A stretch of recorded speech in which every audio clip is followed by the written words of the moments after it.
Haydi koş. 15 baş urgaçı kozular. Ştan kozulardaki ştan. Kozularına. Aman caman toyuttur bak.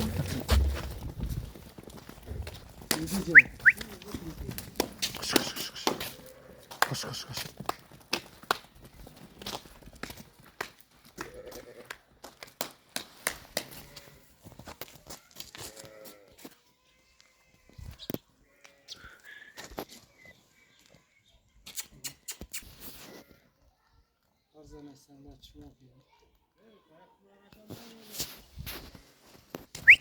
Koş.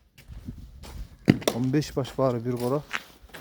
Kondor taza, hargırak kozular. Söğüktörü çoğun çoğun öyle bırak. Koş. Doğulak. Vallahi 17 min sondan. 15 başı bir satlat. Var bir kıl daha kozular. 2'den 3'ten 5'ten bölüm beyteken.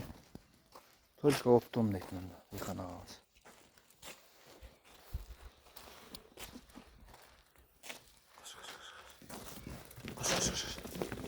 Çuvataya çuvat.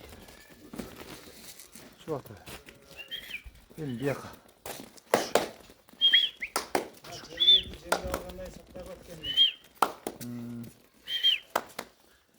Cem tügen Cem aldırıp atıptır.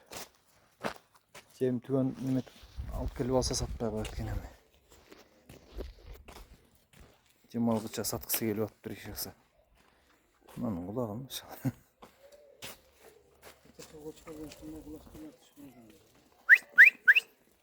Koş koş koş. Bir kozlu koy algıça 2 toktal dep daha içet görkiler ha. Keyinki yılı 4 baş balık balık kozlu koyun köp bolsa 3 baş balık tek. Şunday da sekreteri attım sana. Karagılca rayonu Laytalayılı. Koş koş koş. Koş koş koş koş. Koş koş koş. Koş koş. Hayda buldu koy. Koş. Koş koş koş koş. Buldu buldu buldu. Hayda. Hayda.